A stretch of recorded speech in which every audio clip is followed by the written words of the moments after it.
વડોદરા શહેરના પ્રતાપનગર સ્થિત પૂજન કોમ્પ્લેક્સના ત્રીજા માળે શોર્ટ સર્કિટના કારણે આગ લાગતા ફાયરની ટીમ તાત્કાલિક દોડતી થઈ હતી। આજકાલ શહેરોમાં આગ લાગવાનો બનાવ વધી રહ્યો છે, ત્યારે આજરોજ પ્રતાપનગર બ્રિજની આગળ પૂજન કોમ્પ્લેક્સમાં ત્રીજા માળે આગ લાગી હતી। શોર્ટ સર્કિટના લીધે આગ લાગતા ઘરવખરીનો ફ્રીજ, ટીવી, વોશિંગ મશીન, એસી, બેડ, સોફા આખું ઘરવખરી બળીને ખાખ થયું હતું। આગે વિકરાળ સ્વરૂપ ધારણ કરતા ફાયર ટીમ તાત્કાલિક ઘટના સ્થળ પર પહોંચીને આગ કાબૂમાં લીધી હતી।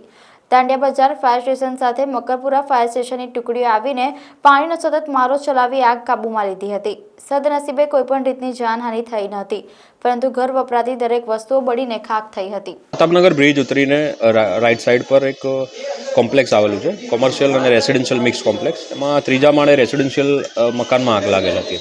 અત્યારે હજુ હમણાં જ આવ્યા છે, હજુ કોમ્પ્લેક્સનું ચેક નથી કર્યું। હજુ જે ફાયર ફાઇટિંગની પ્રક્રિયા હતી એ ચાલુ છે અને અત્યારે ઓલવાઈ ગયું છે। ચેક કરવામાં આવશે અને બાદમાં જો નિયમમાં આવશે તો તેઓને નોટિસ જરૂર આપવામાં આવશે। ઘર વખરી તેમની જે હતી તે તમામ બળી ગયેલ છે અને બીજું કોઈ જાનહાનિ તો થયેલ નથી। અત્યારે Harshvardhan Puvar, station fire officer. આ B16 પૂજન કોમ્પ્લેક્સમાં 3rd ફ્લોર પર સવારમાં શોર્ટ સર્કિટ થયો હતો।